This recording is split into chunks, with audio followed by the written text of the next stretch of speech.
The wind howled through the broken window sill of the old farmhouse, making the same creaking sound it had made for the past 3 years. Lisa sat on the kitchen floor, her back against the cold cabinet, trying to stop her hands from shaking. The clock on the wall showed 2:30 in the morning, but sleep was the last thing on her mind right now. Just 6 hours ago, her life had changed forever. 6 hours ago, everything she thought she knew about survival had been tested in the worst possible way. The bruises on her arms were already turning purple, and every breath sent a sharp pain through her chest. But the physical pain was nothing, compared to the emptiness she felt inside. Her husband David had finally crossed a line she never thought he would cross. For 3 long years, she had made excuses for his anger. She told herself it was just stress from the farm not doing well. She convinced herself that his drinking was temporary, that he would get better once things improved. She even believed him when he said sorry after each incident, promising it would never happen again. But tonight was different. Tonight, he had taken something from her that she could never get back. Lisa closed her eyes and tried to remember when it all started, going wrong. When she first met David 5 years ago, he seemed like everything she had ever wanted. He was charming, funny, and had big dreams about running a successful farm. He talked about raising children together, about building a life filled with love and laughter. She was just 23 then, fresh out of college with a teaching degree and ready to start her new life. The first year of marriage was everything she had hoped for. David was attentive and loving. He would bring her flowers from the field, just because. They would sit on the porch in the evenings planning their future together. When she got pregnant with their daughter Amy, David was over the moon with excitement. He painted the nursery himself and read parenting books every night. But something changed after Amy was born. The farm was struggling financially, and David started drinking more. At first, it was just a beer or two after a long day of work. But slowly, it became more. The drinking made him angry, and when he was angry, he needed someone to blame. Lisa became that someone. It started with harsh words. David would criticize everything she did. The house wasn't clean enough. Dinner wasn't ready on time. Amy was crying too much. Nothing Lisa did was ever good enough. She tried harder and harder to please him, thinking that if she could just be better, he would go back to being the man she married. Then came the first time he pushed her. It was during an argument about money. Lisa had suggested they ask his parents for help, and David exploded. He shoved her so hard she fell against the kitchen table. He immediately apologized, saying he was just stressed and tired. He promised it would never happen again.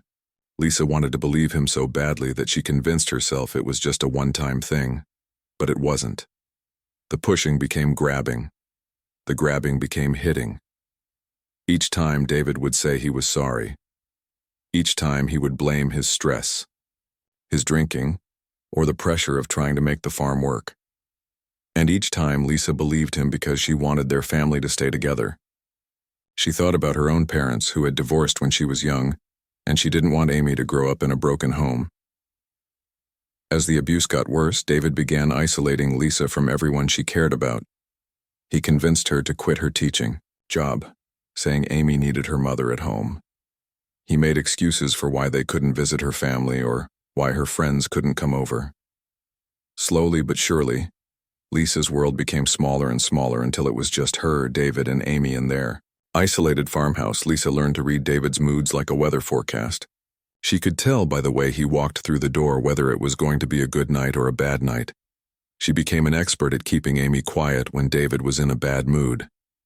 She learned to have dinner ready at exactly the right time and to never disagree with anything he said. But tonight, even all her careful planning hadn't been enough. Amy had been sick with a fever for 2 days. Lisa had been taking care of her around the clock, barely sleeping. When dinner time came, Lisa was exhausted and distracted. She put the chicken in the oven and then fell asleep in the chair next to Amy's bed while watching over her daughter. The smell of burning food woke her up. Lisa ran to the kitchen to find smoke filling the room and the chicken completely ruined. Her heart sank as she heard David's truck pulling into the driveway. She quickly opened all the windows and started cleaning up. But it was too late. David walked through the door tired and angry after a difficult day. When he smelled the smoke and saw the burned dinner, something inside him snapped. The anger that had been building for months finally exploded. What happened next was worse than anything Lisa had experienced before. David's rage was like a storm that destroyed everything in its path. When it was finally over, Lisa found herself alone on the kitchen floor, barely conscious and struggling to breathe. But the worst part wasn't the physical pain.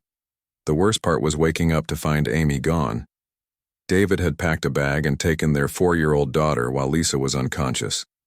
He left only a note on the kitchen table that said he was tired of dealing with an incompetent wife and mother.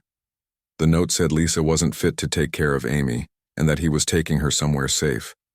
It warned Lisa not to try to find them.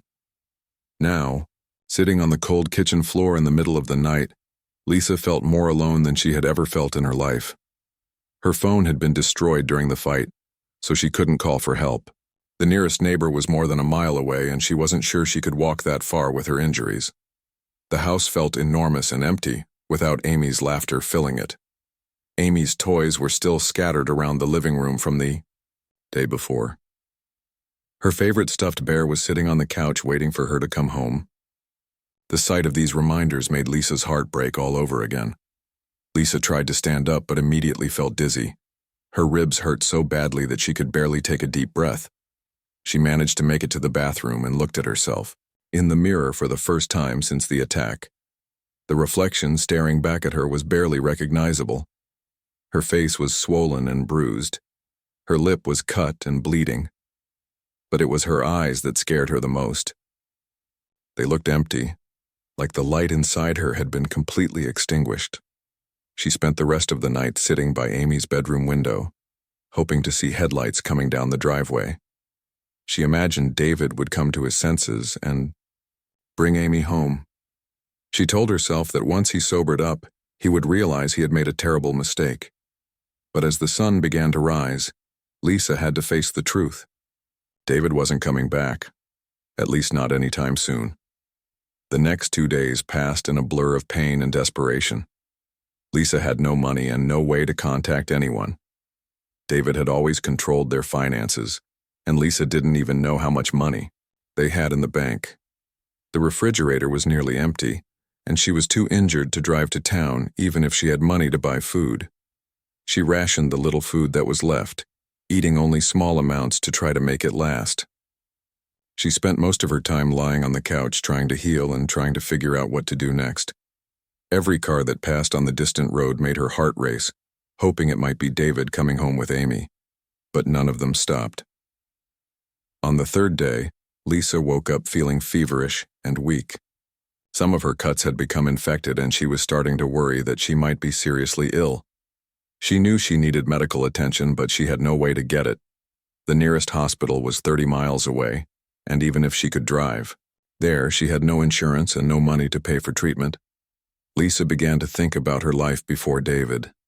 She remembered being a confident, independent woman who loved teaching and had dreams of making a difference in children's lives. She remembered having friends who cared about her and family who loved her. But that person felt like a stranger now. After 3 years of being told she was worthless and incompetent, Lisa had started to believe it herself. She wondered if David was right. Maybe she really was a terrible mother. Maybe Amy was better off without her. Maybe she deserved everything that had happened to her. These dark thoughts circled in her mind as she lay on the couch, getting weaker by the hour. The house was getting colder as the weather outside turned bitter. The heating bill hadn't been paid and the heat had been turned off weeks ago. Lisa wrapped herself in every blanket she could find, but nothing seemed to warm the cold that had settled deep in her bones. As the sun began to set on the 3rd day, Lisa started to wonder if anyone would ever find her.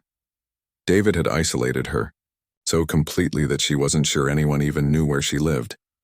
Her family lived in another state and rarely called. Her former colleagues from the school probably assumed she was happy on the farm with her husband and daughter. The thought that she might die alone in this house, with no one knowing what had happened to her, was almost more than she could bear. But even worse was the thought that Amy might grow up thinking her mother had abandoned her. Lisa couldn't stand the idea that her daughter might never know how much she loved her. As darkness fell and the wind continued to howl around the old farmhouse, Lisa made herself a promise. If she survived this, if somehow she made it through this nightmare, she would find. The sound of horses' hooves on frozen ground was like music Lisa had almost forgotten existed. She heard them before she saw them, pulling her from the fevered sleep she had fallen into on the couch. For a moment, she thought she might be dreaming. It had been so long since anyone had come to their isolated farmhouse that the sound seemed impossible. Lisa tried to sit up, but her body protested with sharp pains that reminded her of just how badly she was hurt. She had been lying on the same couch for 3 days now, drifting in and out of consciousness as infection and weakness took hold of her body. The sound of approaching horses grew louder, and she realized this wasn't a dream. Through the dirty window, she could see a man on horseback leading 2 other horses. He was tall and wore a dark cowboy hat that shadowed his face. Even from a distance, there was something about the way he sat in the saddle that spoke of years spent working with horses. He moved with the kind of confidence that came from knowing exactly what he was doing. The rider stopped near the front gate and looked around the property with obvious concern. Lisa could see him taking in the details that told the story of what had happened here. The front door that hung slightly open despite the cold weather. The truck that sat in the driveway with one door still open, as if someone had left in a hurry. The general air of abandonment that hung over the place like a dark cloud.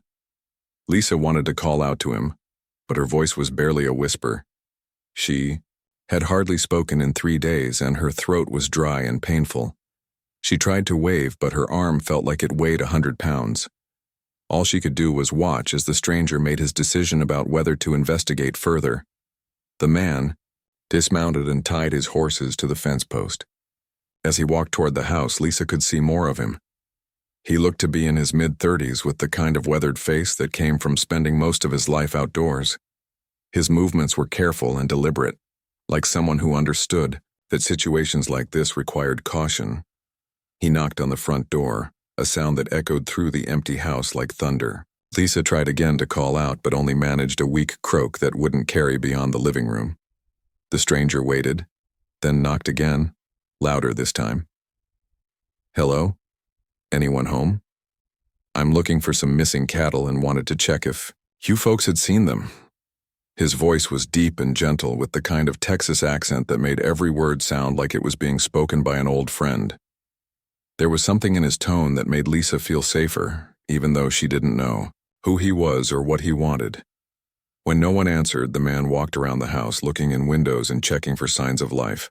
Lisa could hear his boots crunching on the frozen grass as he made his way around to the back door. She realized this might be her only chance for help, and she had to find a way to get his attention. Using every bit of strength she had left, Lisa managed to roll off the couch and onto the floor. The impact sent waves of pain through her injured ribs, but she gritted her teeth and began crawling toward the back door. Each movement was agony, but the thought of missing this opportunity for rescue kept her going. She could hear the man trying, the back door handle, then his footsteps moving away. Panic gave her a final burst of energy, and she managed to bang her fist against the door just once before collapsing completely. The footsteps stopped immediately. Hello? Is someone in there? Do you need help? This time his voice was closer and filled with genuine concern. Lisa heard him trying the door handle again, and then the sound of the door opening. She was lying on the kitchen floor when he found her, barely conscious and clearly in need of immediate medical attention. "Oh my God," the man whispered, immediately dropping to his knees beside her. "Ma'am, can you hear me? My name is Tom, and I'm here to help you." Lisa managed to open her eyes and look at him. Up close, she could see that his face was kind, with brown eyes that showed real concern for her well-being. There was something about him that reminded her of her grandfather, who had always made her feel safe when she was a little girl. "We need to get you to a hospital right away," Tom said, his voice calm but urgent. "Can you tell me your name?" "Lisa," she managed to whisper. "Okay, Lisa. I'm going to carry you to my truck, and we're going to get you some help. Is there anyone else in the house, anyone I should call?" Lisa shook her head weakly. The movement made her dizzy, but she needed him to understand that she was alone. Tom seemed to understand immediately that this was a complicated situation, that required careful handling. He went to get his truck, which he had left at the main road, and drove it as close to the house as possible. Then he came back and gently lifted Lisa in his arms.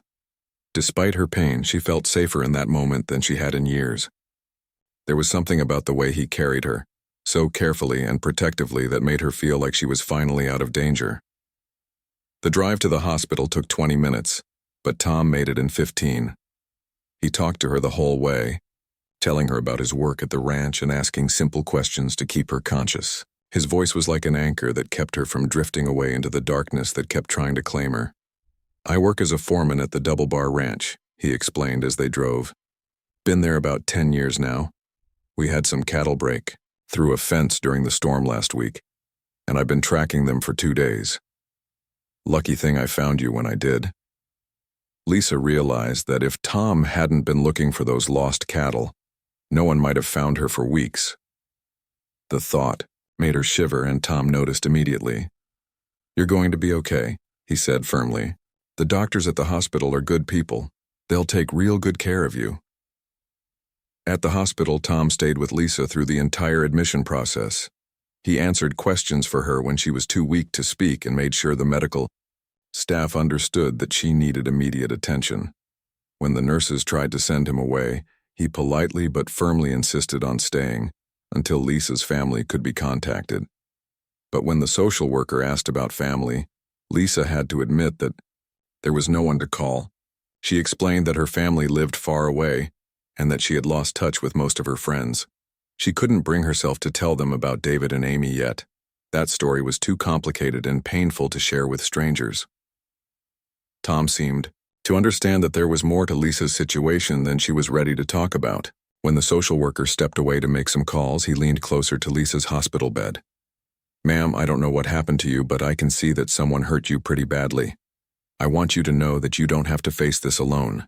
I've got a spare room at my place, and you're welcome to stay there as long as you need to while you get back on your feet." Lisa stared at him in amazement. She couldn't understand why a complete stranger would offer to help her like this. In her experience, people always wanted something in return for their kindness.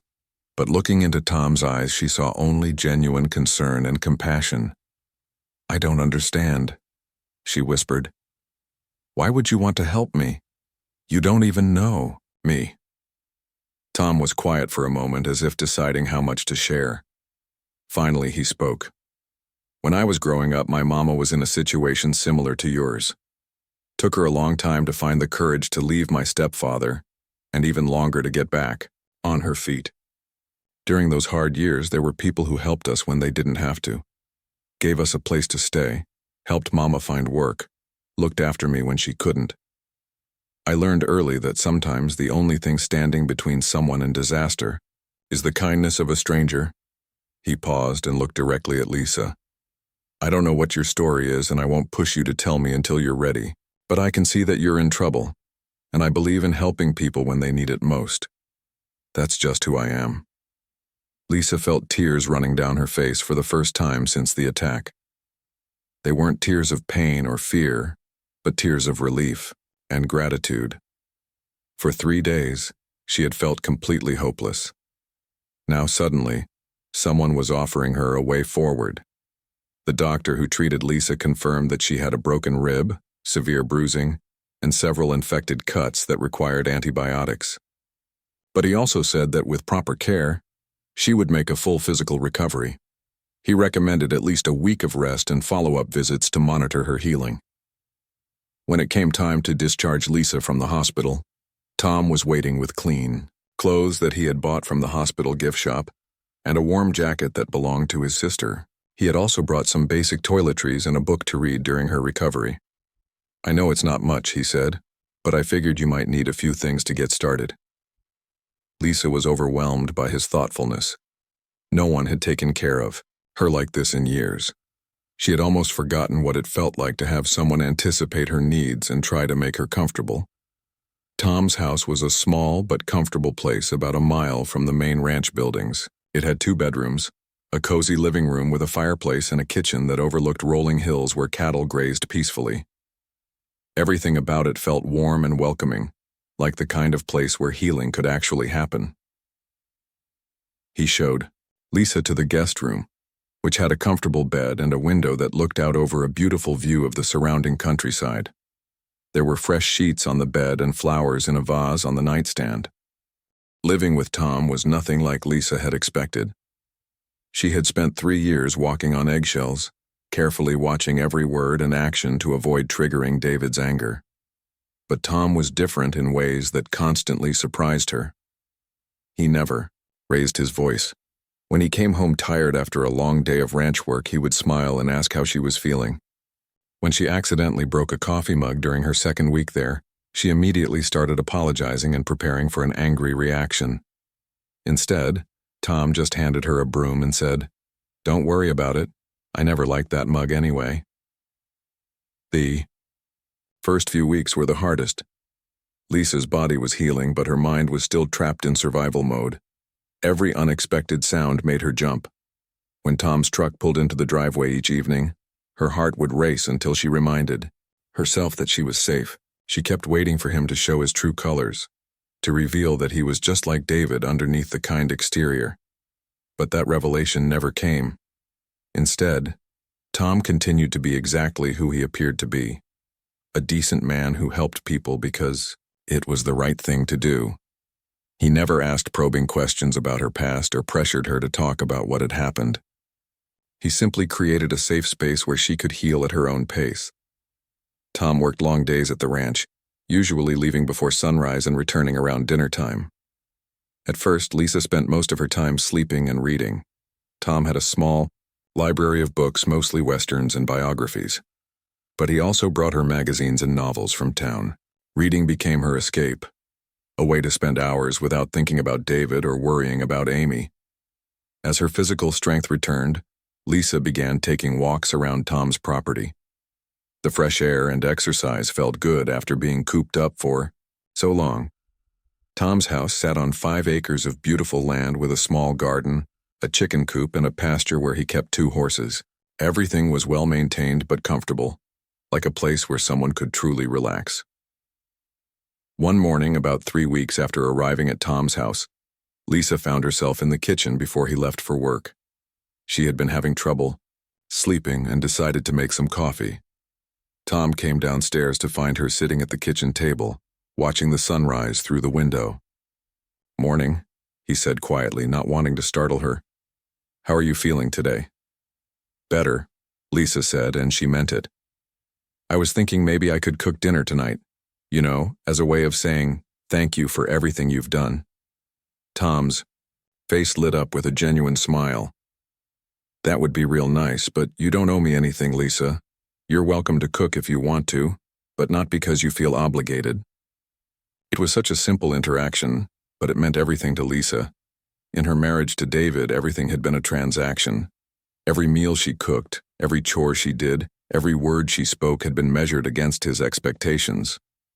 With Tom, there was no keeping score. There was just kindness offered freely and received gratefully.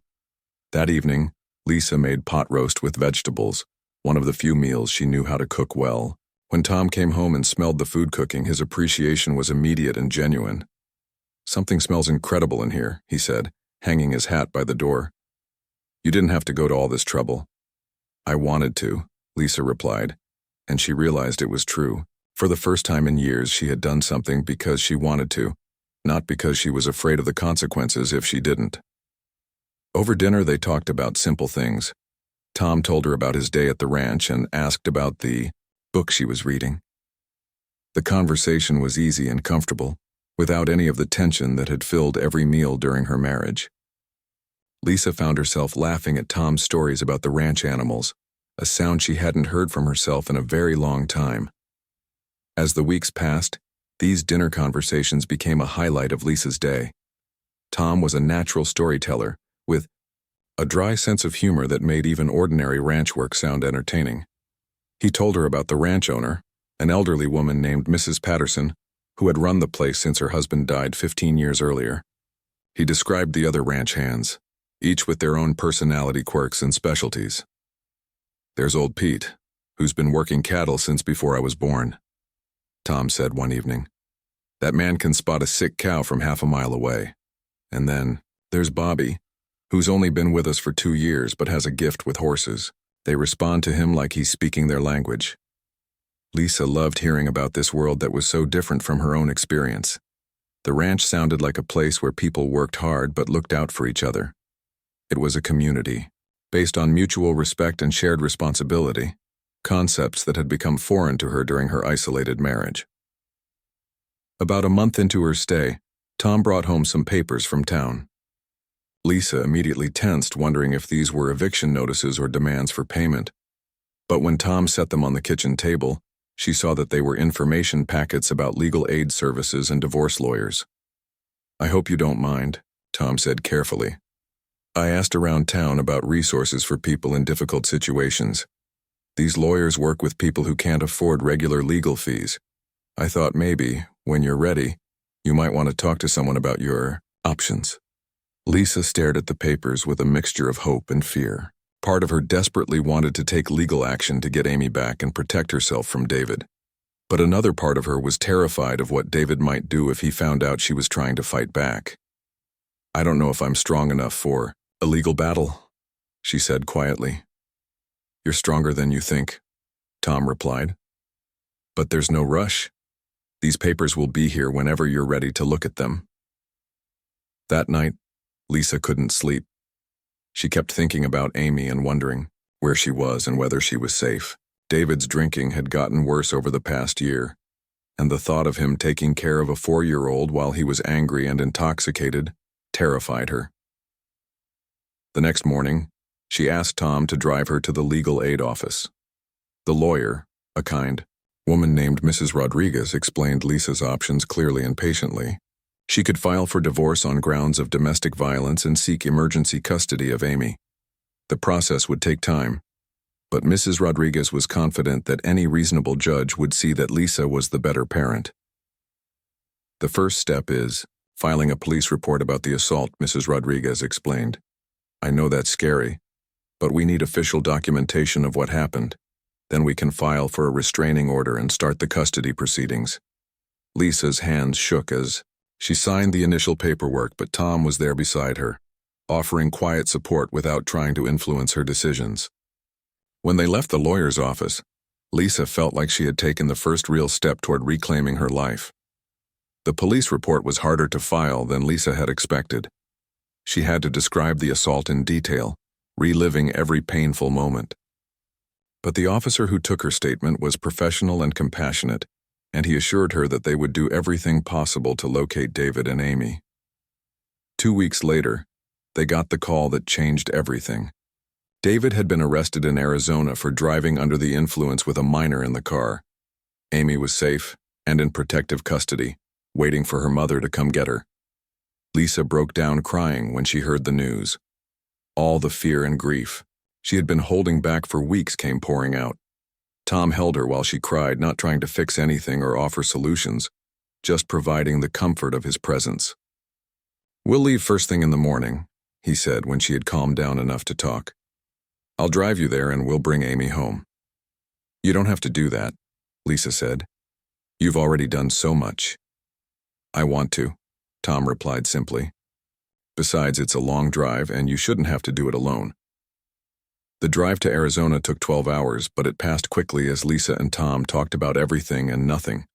She told him about Amy's personality, her favorite toys, her fear of thunderstorms. Tom listened to every detail, asking questions that showed he genuinely cared about this little girl he had never met. When they arrived at the social services office, Lisa was so nervous she could barely walk. It had been 2 months since she had seen her daughter, and she wasn't sure how Amy would react. Would she remember her mother? Would she be angry about being left behind? But when Amy saw Lisa walk through the door, she ran straight into her arms, crying, "Mommy!" like her heart was breaking. Lisa held her daughter tight, breathing in the familiar smell of her hair and feeling a piece of her soul click back into place. Amy was thin and quiet, clearly traumatized by her experience with David. But she was healthy and safe, and that was all that mattered to Lisa in that moment. The social worker explained that David would likely face jail time for child endangerment and driving under the influence. He had also violated several restraining orders which would add to his legal troubles. On the drive back to Texas, Amy fell asleep in the back seat, exhausted from the emotional reunion. Lisa kept turning around to look at her, still hardly believing that they were together again. "She's beautiful," Tom said quietly. "Looks just like her mama." "I don't know how to thank you," Lisa replied. "If you hadn't found me that day, I never would have gotten her back." 6 months after Amy came home, Lisa found herself humming while she cooked breakfast. It was such a simple thing, but it marked how much her life had changed. She couldn't remember the last time she had felt light enough to hum, or safe enough to make noise without worry about disturbing someone's mood. Amy was getting ready for her first day at the local elementary school. Lisa had gotten a job as a substitute teacher there, starting slowly to rebuild her confidence in the classroom. The principal, Mrs. Bennett, had been understanding about Lisa's situation and was willing to work with her schedule while she and Amy adjusted to their new life. Tom had installed a tire swing on the big oak tree in his front yard specifically for Amy. Every evening after work, he would push her on that swing while she squealed with delight. Watching them together always made Lisa's heart feel full in a way she had almost forgotten was possible. "Higher, Tom, higher," Amy would shout, and Tom would oblige, his face breaking into the biggest smile Lisa had ever seen on him. Amy had started calling him Mr. Tom at first, but as the months passed, it had naturally evolved into just Tom. She adored him in the way that children adore adults who treat them with genuine respect and affection. Tom never talked down to her or dismissed her questions. He listened to her 4-year-old observations about the world with the same attention he gave to adult conversations. One evening in early fall, Lisa was washing dishes while Amy played with her dolls in the living room, and Tom read the newspaper at the kitchen table. It was such an ordinary domestic scene, but it filled Lisa with a peace she had never experienced before. This felt like what a real family was supposed to feel like. "I've been thinking," Tom said, looking up from his paper. "Winter's coming and this old house gets pretty cold. I was wondering if you and Amy might want to move into the main house permanently. I mean, only if you're comfortable with that idea." Lisa's hands stilled in the soapy water. Over the past months, she and Tom had grown closer, but they had been careful to maintain appropriate boundaries. They were friends, good friends, but they had never discussed anything beyond that. Lisa had been too focused on healing and rebuilding her life to think about romance, and Tom had never pressured her for anything more than friendship. "Tom," she said carefully, "what exactly are you asking?" Tom set down his newspaper and looked at her directly. "I'm asking if you might want to think about making this arrangement more permanent, not just the living situation, but everything. Us." Lisa felt her heart start beating faster. She had been trying not to acknowledge the feelings that had been growing stronger every day. She had told herself that she wasn't ready for a relationship, that she needed more time to heal. But the truth was that she had fallen in love with Tom's kindness, his steadiness, his gentle way of moving through the world. "I care about you, Lisa," Tom continued. "I care about both of you. But I don't want to rush anything or make you feel pressured.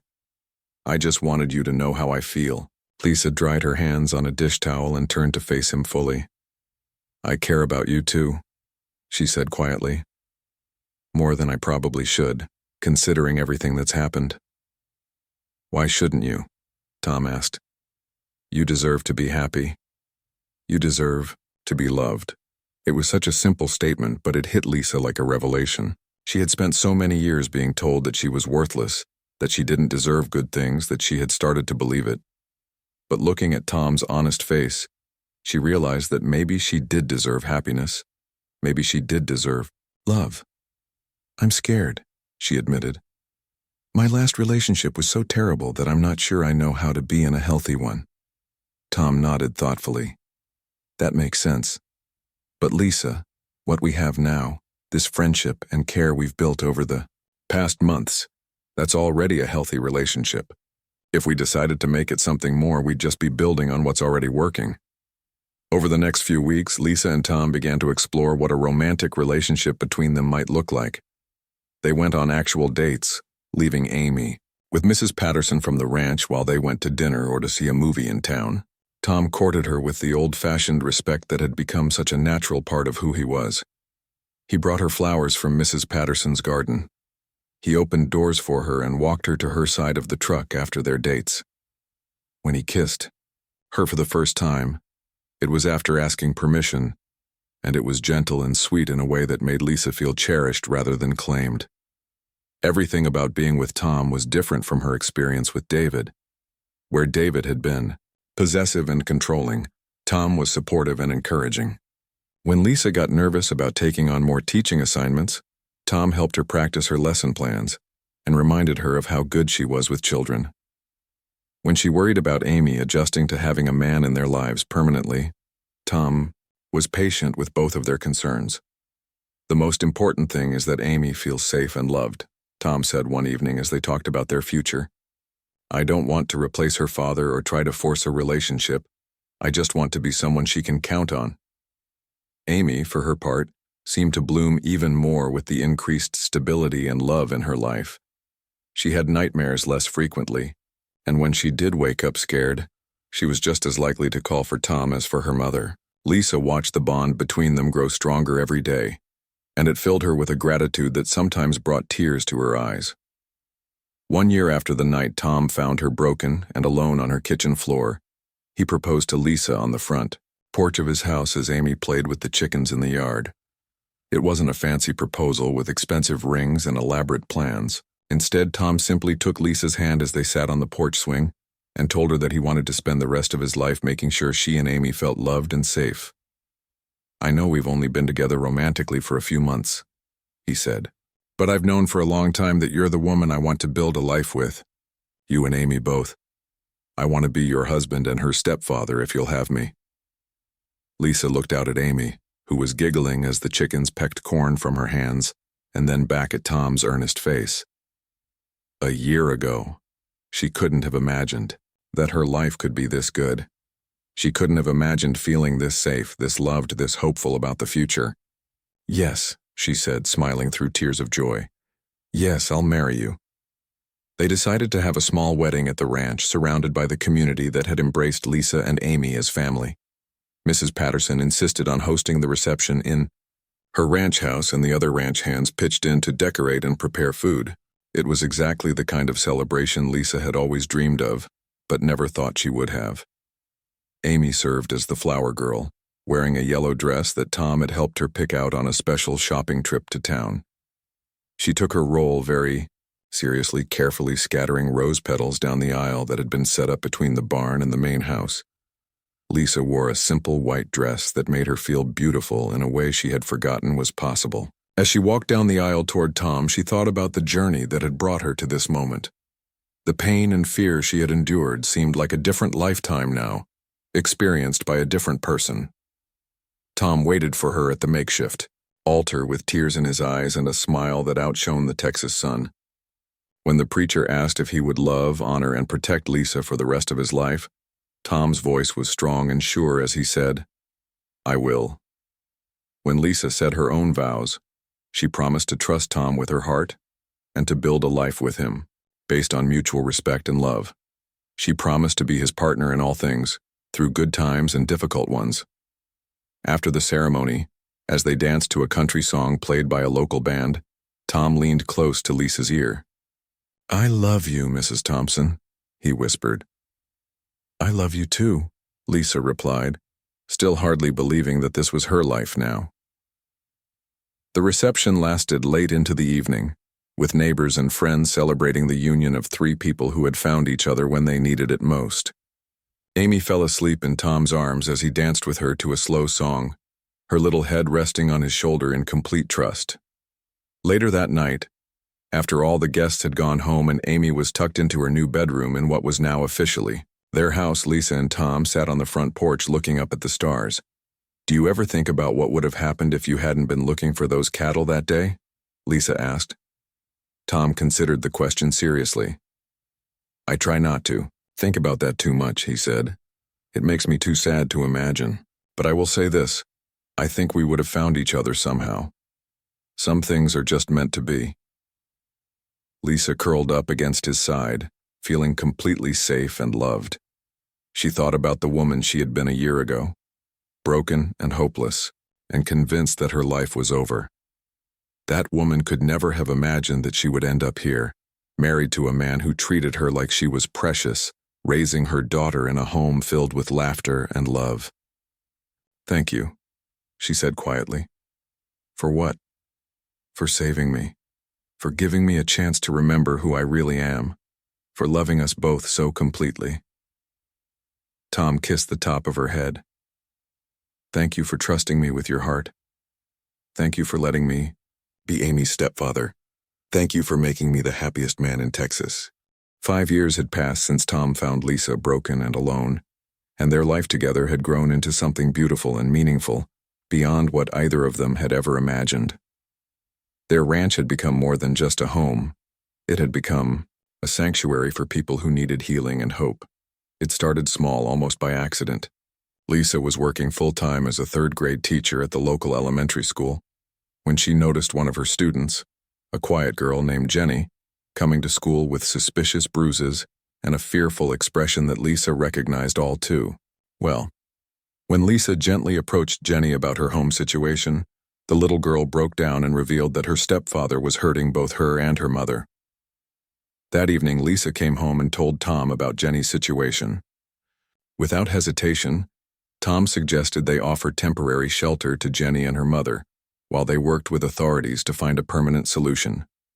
Mrs. Patterson, who had become like a grandmother to Lisa and Amy, immediately offered the use of an empty cabin on the ranch property. "We have the space, and more importantly, we have the experience to help," Tom said. "If we can give them a safe place to heal, just like you had when you needed it, then that's what we should do."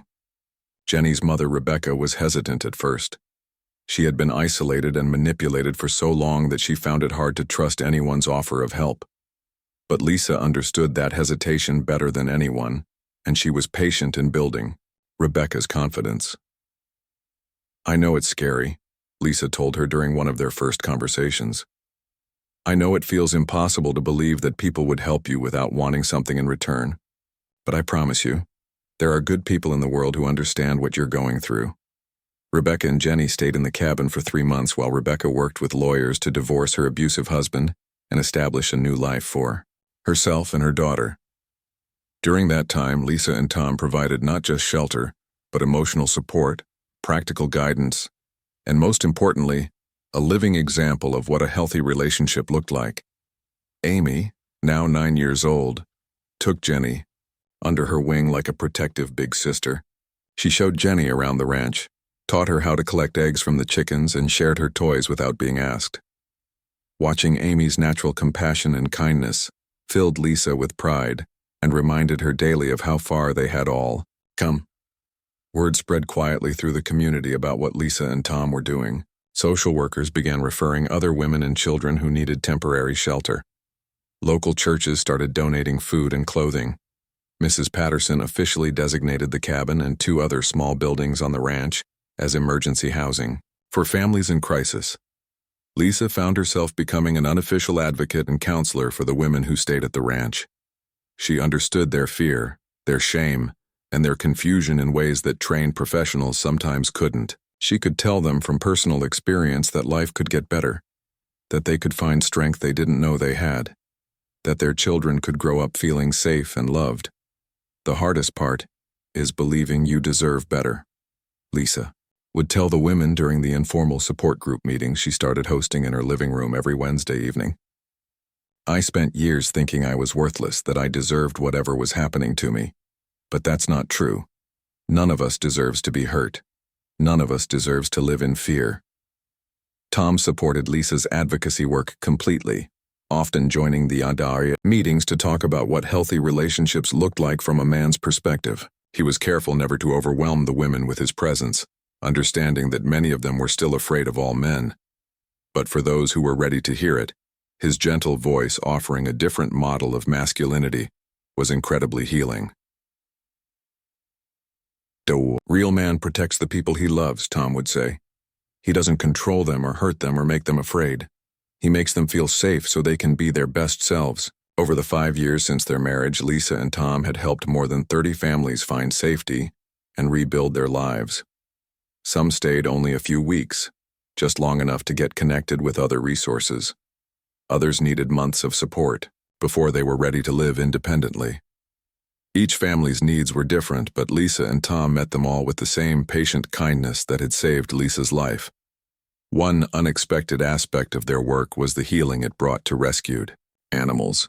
Tom had always had a soft spot for horses that had been mistreated or neglected, and he began taking in animals that needed rehabilitation. There was something powerful about watching both the people and the animals heal together at the ranch. Amy particularly loved working with the horses. At 10 years old, she had developed an intuitive connection with animals that amazed even Tom. She could calm a frightened horse with just her voice and gentle touch. Many of the children who came to stay at the ranch found comfort in caring for the animals, learning that they could be protectors and healers too. It's like the horses know when someone understands what it feels like to be scared, Amy observed one day as she brushed a mare that had been rescued from an abusive situation. They trust people who have been hurt too.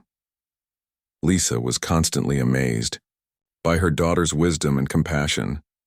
Amy had grown into a confident, empathetic girl who seemed to understand instinctively how to help others feel safe. She often served as a bridge between new children and the adults, showing them that the ranch was a place where kids were valued and protected. The work wasn't always easy. There were heartbreaking cases where Lisa and Tom couldn't save families from returning to dangerous situations. There were women who weren't ready to leave their abusers and children who suffered as a result. But for every case that didn't end well, there were several that did, and those successes kept Lisa and Tom motivated to continue their mission. One of their greatest success stories was Maria, a young mother who came to the ranch with her 2 small children after escaping a violent marriage. Maria had been a nurse before her marriage, but years of abuse had destroyed her confidence. Lisa worked with her for months, helping her remember her skills and rebuild her belief in herself. With Tom's help in providing childcare and emotional support, Maria was able to complete a refresher course and get her nursing license reinstated. She eventually got a job at the local hospital and saved enough money to buy a small house in town. Maria still came to dinner at the ranch every Sunday, bringing her children to play with Amy and the animals.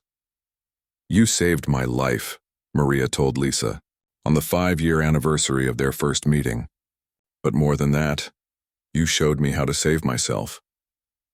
Not all of their challenges came from the work they were doing. 3 years into their marriage, Lisa received a letter that made her blood run cold. David was being released from prison and was demanding to see Amy. The letter, written by David's lawyer, claimed that he had completed anger management and substance abuse programs while incarcerated. It argued that he had a right to see his biological daughter and that keeping Amy from him was unfair. The letter threatened legal action if Lisa didn't agree to supervised visitation. Lisa's first instinct was panic. All the progress she had made, all the confidence she had built, seemed to crumble in the face of this threat. She found herself shaking as she handed the letter to Tom, afraid that somehow David would find a way to destroy the life they had built. But Tom's reaction was calm and determined. "He's not going to hurt you or Amy ever again," he said firmly. "We'll get the best lawyer we can find, and we'll fight this together." The legal battle lasted 6 months. David's lawyer painted him as a reformed man who deserved a second chance with his daughter. But Lisa's lawyer, Mrs. Rodriguez, was thorough in documenting David's history of violence and the trauma Amy had suffered as a result of his actions. Amy, now 8 years old, was old enough to express her own feelings about seeing David. When the judge asked her privately what she wanted, Amy was clear and articulate. "I don't want to see him," she told the judge.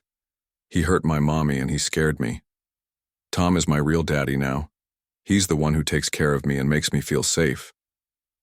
The judge ultimately ruled that David's parental rights had been terminated due to his conviction for child endangerment and domestic violence. Amy would not be forced to have any contact with him. As an additional protection, the judge issued a permanent restraining order preventing David from coming within 500 feet of Lisa, Amy, or their home. When they left the courthouse after the final hearing, Lisa felt like she could finally breathe freely. The last tie to her old life had been severed. David could never hurt them again. "It's over," Tom said, holding both Lisa and Amy close as they stood in the courthouse parking lot. "He can't touch our family now." That evening, they celebrated, at home with a special dinner and Amy's favorite chocolate cake. As they sat around the kitchen table laughing and sharing stories about their day, Lisa reflected on how much had changed since that terrifying night when David had left her for dead. She was no longer the broken, frightened woman who had believed. She deserved to be hurt. She was strong, confident, and surrounded by love. She had a husband who cherished her, a daughter who was thriving, and a purpose that gave meaning to every day of her life.